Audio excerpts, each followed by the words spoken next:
Hello everyone, welcome to the channel Being Persistent. So, we know that as per the NEP 2020, the syllabus of commerce and all the disciplines have changed. So, we are taking the chapters which are important from the point of view of BCom semesters wise. Okay, so this is the chapter of contribution of F.W. Taylor, Henry Fayol, Peter Drucker, Mintzberg, and Michael Porter in development of management thoughts. This chapter or this topic is from the chapter Principles and Functions of Management. Okay, this is the subject of Business Administration, semester 1. Okay, so let's start that what is the contribution by these uh, great personalities towards the management principles. So if we see that F.W. Taylor contributed in the scientific management principles. He developed the principles of scientific management for improving productivity and efficiency of the various production processes. So he suggests various scientific methods to improve the efficiency and productivity of the workers, so that within the less time and with less movements the productivity increases and lot of work, I mean to say that large amount of outcome will be generated. Introduce time and motion studies means he describes the time and motion studies in his scientific methods to analyze task and improve labor productivity.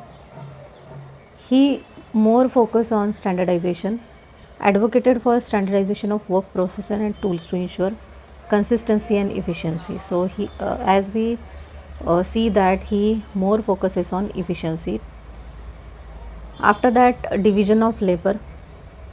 He also explained about division of labor, how the division of labor helps us to specialize tasks and improve workers' efficiency.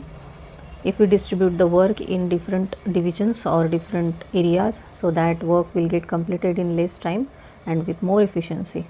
Incentive system he has introduced, like performance based pay system to motivate worker and increase output. This is the very important system he has introduced, that if workers work for more hours, then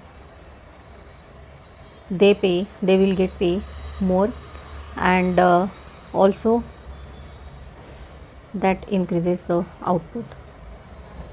Then management and worker collaboration is important, which helps to solve the arguments or any problems related to workers, and the focus is on win-win situation, that is which will create the mutual benefits through scientific management. Now the second personality, which is Henry Fayol, who gave the 14 principles of management. His theory is known as administrative theory because he was a manager in a company. So theory of general management focusing on administrative functions. So he gave 14 principles, as we know. For example, some of them are division of work, authority, discipline, unity of command, and scalar chain. I have made an special video on 14 principles. Please visit the channel and look that video. Managerial functions, he gave the primary focus to managerial functions like planning, organizing, commanding, coordinating, and controlling. Okay, so these are the 5 important management functions on which the entire management of the company depends. Unity of command, like each employee receives orders from only one superior to avoid any type of confusion. Okay, if there are many bosses, then this will create the confusion in the minds of the workers. So unity of command should be there. Scalability, advocated for clear hierarchical structure within organization to ensure smooth communication and control. Hierarchy is important. For example, top management, then middle management, then lower level management. So communication flow should be like this. Okay, so this hierarchy is needed for the proper and smooth flow of communication. After that, what Peter Drucker gave to the management, so this is known as management by objectives. MBO is given by Peter Drucker. Introduce the concept of MBO, emphasizing setting specific objective that managers and employees agrees upon. Means there should be agreement by both the parties, like managers and employees. Why? Because the entire process of management is towards the achievement of the desired goals of the company. So there should be the benefits of both the managers and the employees. So specific objective which are beneficial for both are included in the management by objectives. Decentralization, why it is needed? Because every time the employee cannot be able to take the approval of the top management. Okay, some small decisions have to take him or her by themselves. Okay, so some authorization should be there to avoid any delays in taking decisions. Promoted decentralization, delegation of authority. This should increases flexibility and decision making. Okay, so decision making power of lower and middle level management will increase. Knowledge worker, coined the term knowledge worker, highlighting the growing importance of intellectual capabilities in the workforce. Innovation and entrepreneurship, why it is needed? Because without innovation the business cannot grow. Okay, so every time the company or management should innovate something to attract the consumers. And entrepreneurship in maintaining competitive advantage. If you want to survive in the competitive business world, then the company must be innovative enough to cope up with that environment. Customer centric management, advocated for focus on customer needs and satisfaction as central to business success.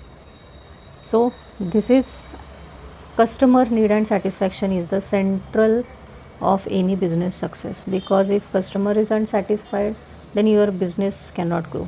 So customer is the main focal point of any type of business. So these all contributions given by Peter Drucker, which are very important and helpful. If you see, everyone is given their best to contribute towards the management. Now the contribution of Henry Mintzberg. So managerial roles, how the roles should be distributed to the management, like 10 managerial roles into 3 groups, that is interpersonal, informational and decisional roles. Okay, so 5 organizational structure, like simple structure, machine bureaucracy, professional bureaucracy, divisionalized form and adhocracy. So these are 5 organizational structures given by Henry Mintzberg, which are followed by organizations as per their requirement and as per their nature of business. Then strategic planning. Now what is strategic planning? It is for emergent strategies that evolve over time through learning and adaptation. So strategic planning is important to avoid any uncertainties. Nature of managerial work. Chaotic, fragmented and reactive nature of managerial work. In this type of organizations, the framework of management is, or business work is chaotic, that means it is more complex, fragmented means divided, and a little bit reactive in nature. Okay, there are lots of problems and arguments there. Configuration theory is developed by Mintzberg through different configurations over time based on internal and external factors. Now the Michael Porter, he is also the important contributor to the management. Competitive strategy he has given. Framework for analyzing competitive strategies, which includes cost leadership, differentiation and focus strategies. He has developed 5 force model, which is known as Porter's Lawler's model. Okay, so which includes the industry attractiveness, means how the customer gets attracted, market gets attracted, what is the trend in the market, what is the what the competitors are doing with their products. Okay, threat of new entrants, bargaining power of supplier, bargaining power of buyers, threat of substitute products or services, means what are the substitute products for any particular product of any business, and industrial rivalry, that means competition. Okay, so these are the forces which are developed for industry attractiveness and competitive forces.